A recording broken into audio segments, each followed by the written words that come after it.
Engine जो होता है, कार्नो इंजन जो होता है एक आइडियल इंजन होता है। मतलब ऐसा कुछ है नहीं, ये एक इमेजिन किया गया है, कल्पना की गई है कि कार्नो इंजन एक आइडियल इंजन है, आदर्श इंजन होता है। आदर्श मतलब जो होता नहीं है, केवल इमेजिन किया जाता है, कल्पना की जाती है। क्लियर है? इसे हम क्या बोलते हैं? सैद्धांतिक इंजन भी बोलते हैं। क्या बोलते हैं? सैद्धांतिक इंजन, यानी कि थ्योरेटिकल इंजन भी बोलते हैं। किसको? कार्नोट इंजन को। कार्नो इंजन को क्यों बोलते हैं भैया? क्योंकि प्रैक्टिकली पॉसिबल नहीं है, ठीक है, प्रायोगिक रूप से हम इसे नहीं समझा सकते, केवल हम इसको इमेजिन करते हैं, मानते हैं, कल्पना करते हैं। क्लियर है? सबसे पहले हम बात करते हैं कार्नो इंजन के भाग की।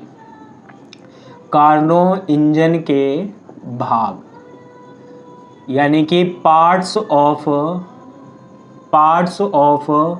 Carnot's engine. Parts of Carnot engine. Carnot engine के कितने पार्ट्स होते हैं, कितने भाग होते हैं? सुनना, इसमें सबसे पहला जो पार्ट या भाग होता है वो होता है ऊष्मा स्रोत, यानी हीट सोर्स होता है। इसमें क्या होता है? ऊष्मा स्रोत, यानी कि हीट सोर्स होता है। दूसरा हमारे पास इसमें होता है यांत्रिक व्यवस्था। यांत्रिक व्यवस्था means mechanical arrangement. Mechanical arrangement, ठीक है। तीसरा जो इसमें पार्ट होता है, भाग होता है, वो होता है सिंक। और फोर्थ जो होता है हमारे पास वो होता है स्टैंड, इंसुलेटेड स्टैंड, कुचालक स्टैंड। कार्नो इंजन कितने पार्ट्स में बना होता है, कितने भाग होते हैं इसके? 4 पार्ट्स या 4 भाग होते हैं। ऊष्मा स्रोत यानी हीट सोर्स, यांत्रिक व्यवस्था यानी मैकेनिकल अरेंजमेंट, तीसरा पार्ट्स या भाग क्या होता है? सिंक होता है, और फोर्थ क्या होता है हमारे पास? स्टैंड होता है। इन 4 पार्टों से मिलकर बना होता है हमारे पास कार्नोट इंजन या कार्नो इंजन। क्लियर है यहां तक बात? बिल्कुल क्लियर है। अब देखो, अगर हम इनका डायग्राम बनाएं तो कैसे बनाते हैं? ये देखो, ये हमारे पास एक क्या होता है? ऊष्मा स्रोत होता है, ये हीट सोर्स होता है। इसकी जो बाउंड्री होती है, इसका जो ये हमारे पास सतह जो है, ये देखो बाहर वाली, ये कुचालक होती है। कुचालक यानी इंसुलेटेड होती है, इंसुलेटेड। यहां से हीट ना तो बाहर जा सकती ना अंदर जा सकती। ऊपर ये जो होता है ना, ये हमारे पास कंडक्टिंग होता है, सुचालक होता है। ये हीट सोर्स है, ये हमारा हीट सोर्स यानी ऊष्मा स्रोत। हीट सोर्स या ऊष्मा स्रोत क्या होता है? ऐसा सोर्स होता है, ऐसा स्रोत होता है, इससे आप कितनी ही हीट ले लो, कितनी ही ऊष्मा ले लो, इसके टेम्परेचर पर, इसके ताप पर कोई इफेक्ट नहीं पड़ता है, कोई प्रभाव नहीं पड़ता है। सपोज करो इसका टेम्परेचर या ताप कितना है? T1 है, और ये किस में रहेगा? हमेशा केल्विन में। यहाँ पर ऊष्मा स्रोत क्या होता है? हीट सोर्स क्या होता है? ऐसा सोर्स, ऐसा स्रोत, इससे कितनी हीट ले लो, कितनी ही ऊष्मा ले लो, इसके टेम्परेचर पर, इसके ताप पर कोई फर्क नहीं पड़ेगा, ठीक है। इसका टेम्परेचर या ताप T1 ही रहेगा, कितनी हीट या ऊष्मा निकाल लो।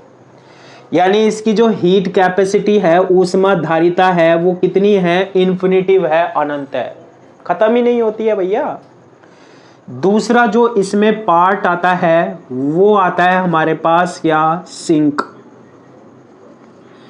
इसमें भी ये नीचे वाली बाउंड्री तो हमारे पास कुचालक होती है, इंसुलेटेड होती है।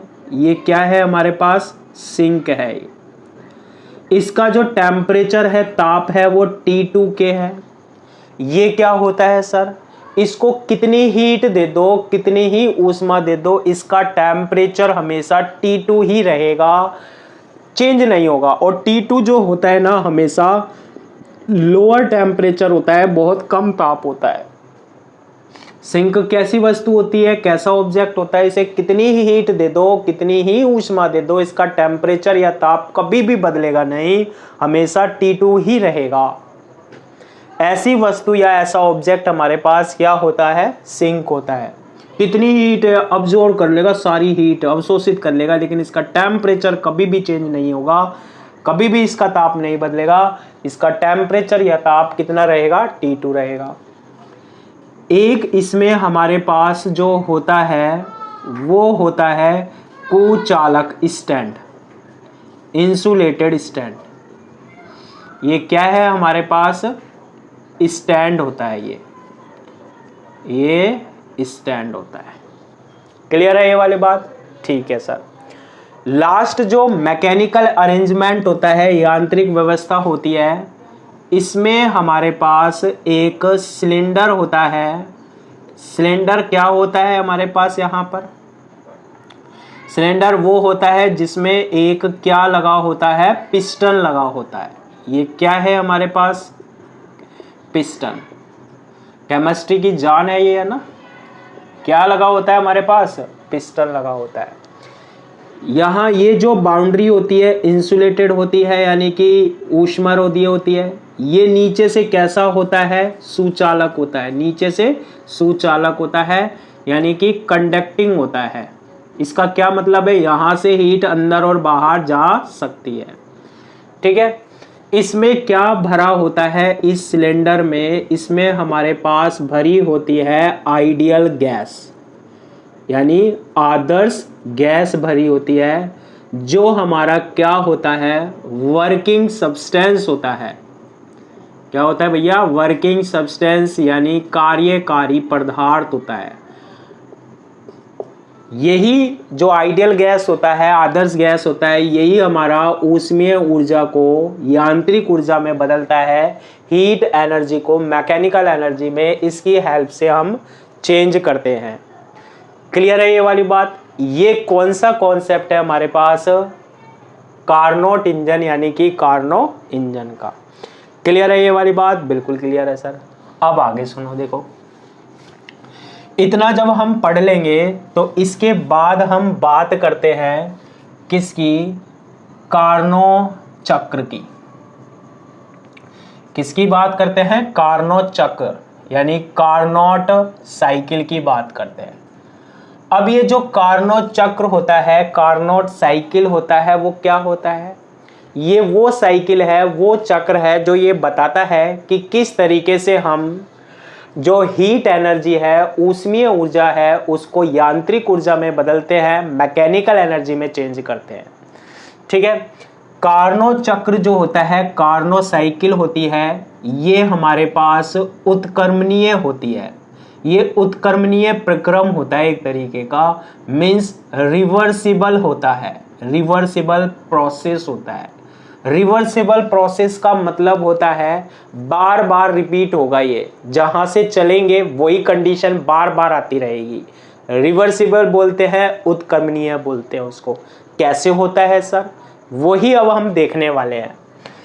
कार्नो चक्र या कार्नो साइकिल जो होता है वो क्या करता है, हीट एनर्जी को, ऊष्मीय ऊर्जा को किस में बदलता है, मैकेनिकल एनर्जी में, यांत्रिक ऊर्जा में। इसमें हम 4 प्रोसेस पढ़ते हैं, यानी 4 प्रक्रम पढ़ते हैं। कितने पढ़ते हैं, 4 प्रोसेस पढ़ते हैं, 4 प्रक्रम पढ़ते हैं। सबसे पहले हम इसमें जो पढ़ेंगे ना, वो पढ़ेंगे समतापी प्रसार। किसके बारे में पढ़ेंगे, समतापी प्रसार, यानी आइसोथर्मल एक्सपेंशन के बारे में।